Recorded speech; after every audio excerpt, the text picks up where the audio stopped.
Hello everyone, welcome back. I hope you're doing great.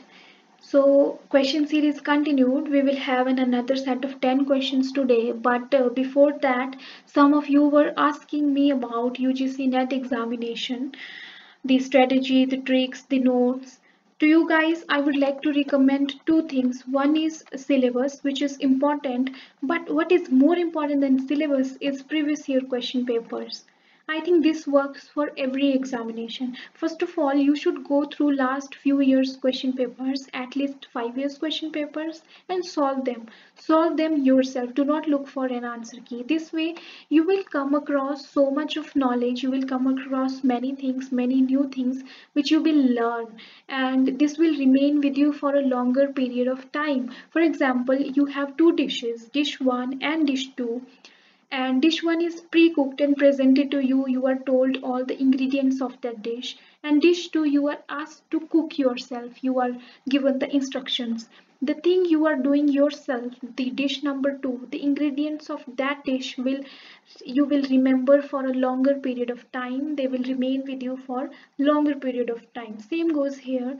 If you are solving the previous year question papers yourself, you will get a deeper understanding of the question pattern, so you can make a list of topics which are being asked. If a question is about railway division, that this railway station falls in which railway division, you should make a point that you will cover all the railway divisions of India, of railways, right? Railway zones, their headquarters. Question is about any airport name, so make sure you will cover all the airports, domestic airports and their names. Question is about ITA codes, ITA code for any airline, for any airport, for any city. So make sure that you will cover all ITA codes.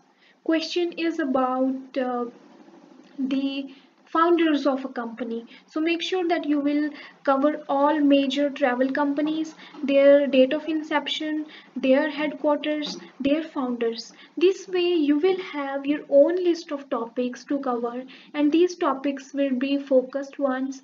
If you cover these topics, half of the job is done. In fact, you can qualify an exam only, you can qualify the exam easily if you are doing this. If you are going through previous year question papers and making a list of topics and covering those topics properly, you can easily qualify this exam, right? You can easily find the past year question papers from NTA website and very old ones as well from ugcnetonline.com. So this is the first thing to do. Second thing you should do is complete syllabus, because you cannot, there can be change in pattern, right? There can be something you missed out. So for that you should do the complete syllabus part as well, and for that also do not ask anybody for notes. Just go through each and every topic, right? The list of topics you can find at NTA website. Go through each and every topic, no matter how much time it is taking, but make your own notes. Find those topics on internet, on books if you have a book, right? If you have purchased some books, like for marketing concepts, there's a book, Philip Kotler's book, which you can even download as well and easily find out, right? So from there you can clear your concepts, first thing.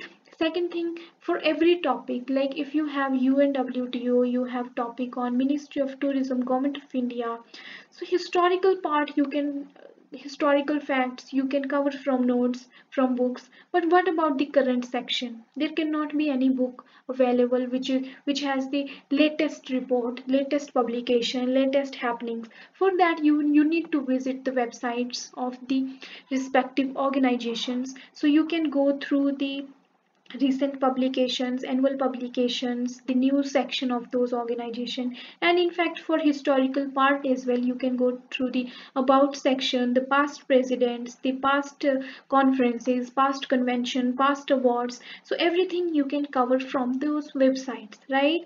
So, and make notes. If you have a habit of writing, making notes, then that's great. If you do not have, you can just take screenshot, you can just record the information just take some screenshots, and at the end, when the exam date is near, when you have last 4 days or last week to the exam, you can just go through those screenshots or those notes you prepared, right? This way you can revise everything you have learned. You cannot miss on theory part as well, I think, um, which is also important. And paper one is very important.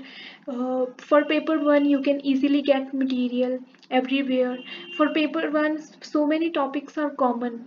Like for paper one, we have topics which are repeatedly asked. One also topics like from communication, from marketing, from you have research, statistics. This part is common for paper one as well as paper two, so you cannot miss on them, right? So you have to cover everything to score, to be 100% sure. You should cover everything, right? Every part, every topic from syllabus, and previous year question papers is the best strategy to qualify the UGC NET examination. Okay, so that's from me. Moving on to our video, the question series we started. Our first question is, where is Rakhigarhi? Rakhigarhi is the Indus Valley civilization site. It's the largest Indus Valley site, right? And it was in recently in news because of a discovery that there's a 500 years old jewelry making factory was there. This is recently discovered by archaeologists. They even found some jewelry, right? They found some jewelry pieces as well. So this is about Rakhigarhi. It's in Haryana. Near Hisar, you will find Rakhigarhi. There's one more site in Haryana called Bhirana, and that is also important because that is the first Indus Valley site. Bhirana or Bhirada, right? How they pronounce it, Bhirada or Bhirana.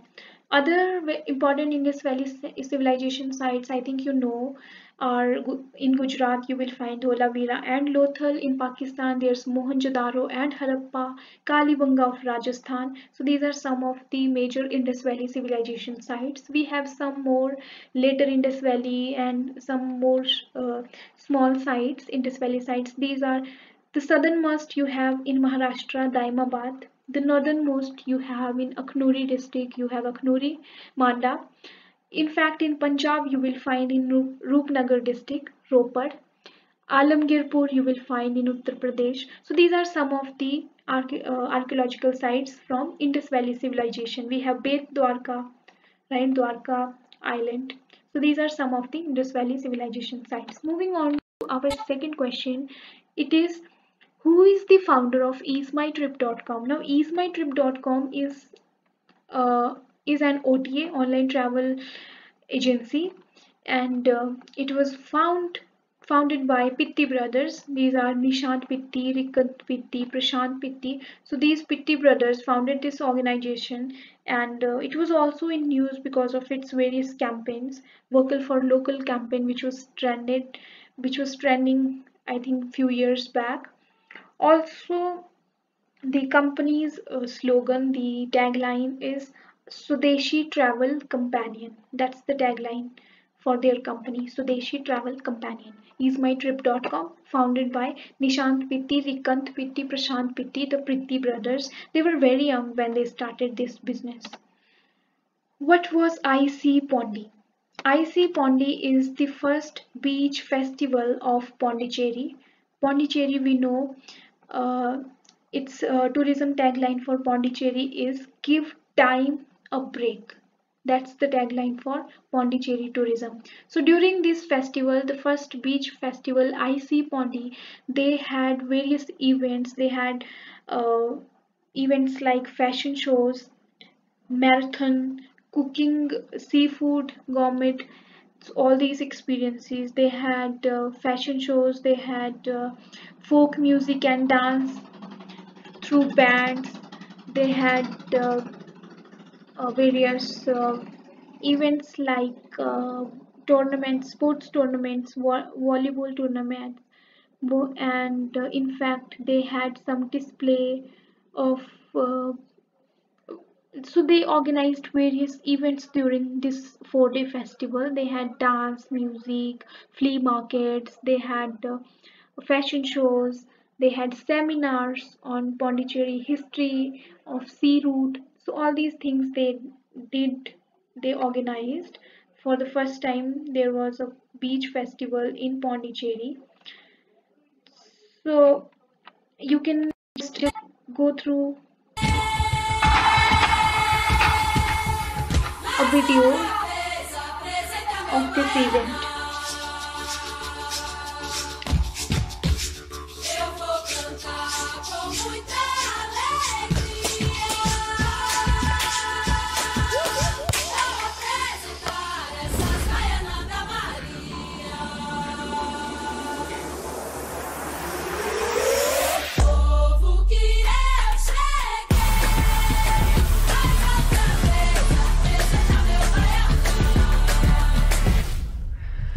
So it was a 4-day carnival festival by Pondicherry Tourism to give tourists a more better experience, right?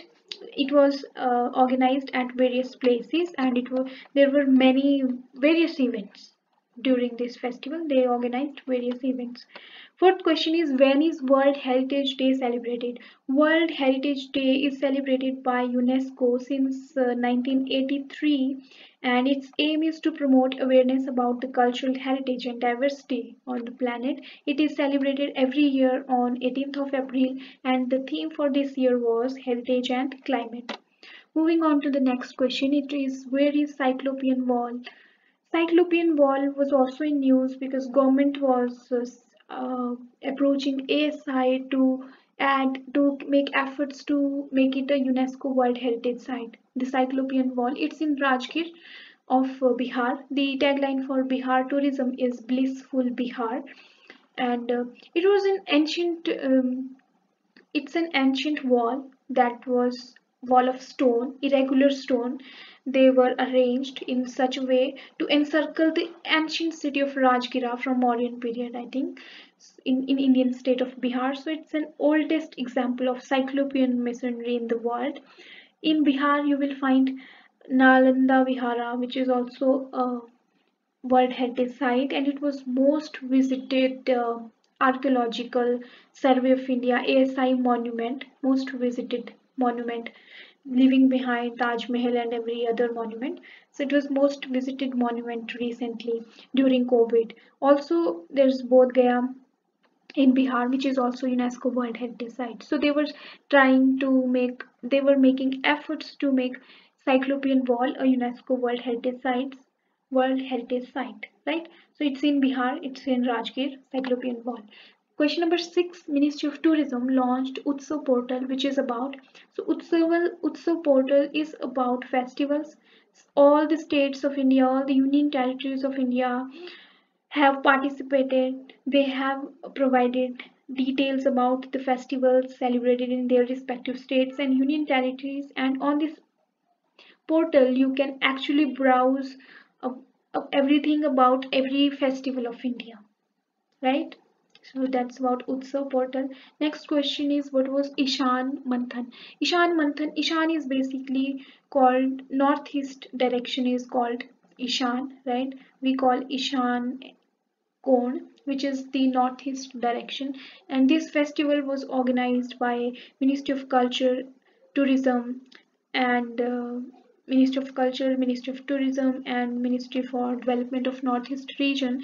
They collaborated to organize this festival to showcase, to think about, to give an opportunity to art, culture, music, folk, dance, handicrafts, traditional cuisines of Northeast India. It was organized in New Delhi. So that's about Ishan Manthan. Moving on to the next question. Which airport received COVID Champion Award at Wings India 2022? Wings India is also an event. It's by Ministry of Civil Aviation, Government of India, FICCI, Airport Authority of India. They organize this event. They organize various exhibitions, seminars, awards. So Cochin International Airport, airport code is COK. Cochin International Port, its airport code is COK, and this airport has received this award, COVID Champion Award at Wings India 2022. I think it's this event happens every 2 years. Last time it was in 2020 when it was organized, and next is going to be in during January 2024. Wings India. It's organized by Civil Aviation, Ministry of Civil Aviation, FICCI, and Airport Authority of India. And there's a host partner as well. This time it was Hyderabad. Next is who started Seema Darshan project. Seema Darshan project is basically a joint initiative of Gujarat Tourism and BSF Border Security Forces, under which anyone with a government recognized photo ID card can visit the border area with Pakistan in Gujarat, and visit various posts of BSF, can visit armor, visit the border region, right? A similar project about the development in border region is Vibrant Village program. It is along China, the border along China, Himachal, Uttarakhand, Arunachal. So in these regions, you will have Vibrant Village program under which infrastructure will be developed, right? Last question is what is AFSAR scheme? AFSAR is short for Airport as Venue for Skilled Artisans of the Region. So under this initiative, government is providing the self-help groups, the women, the artisans, the craftsmen an opportunity to showcase their products at airports of India, all international airports. So you will be given an area, a space where you can showcase the products. It is just to promote their talent, promote the art craft, and giving them opportunity to showcase their products, to sell their products at the airports. So it's the picture. This picture is from Belagavi Airport, which is in Karnataka. The code is IXG. The IX series of airport codes of India you can find. There's IXZ, which is for Veer Savarkar Airport, which is in Port Blair, India, right? Andaman and Nicobar Island. IXA is for Agartala. Similarly, IXJ is for Jammu Airport, which is in Satwari. IXC is for Chandigarh Airport, which is IXC. IXP is for Pathankot Air Force Base. It's not important. IXL is for Leh Kushok Bakula Rinpoche Airport, which is in Leh, right?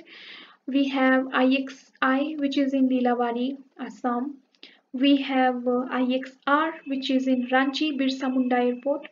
Pasighat Airport, which is which is new airport. IXT is for Pasighat.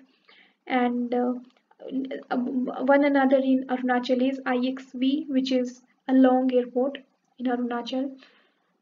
IXY, we have Kandla Airport. Right, so these were some of the major international airports with IX series. Airports with the IX series, IXA, IXB. IXB is for Bagdogra Airport. IXC is for Chandigarh Airport. IXD is for Allahabad Airport. So that's the end of this video. We discussed 10 questions. We will come with another video very soon. Thank you for watching this video. Have a great day.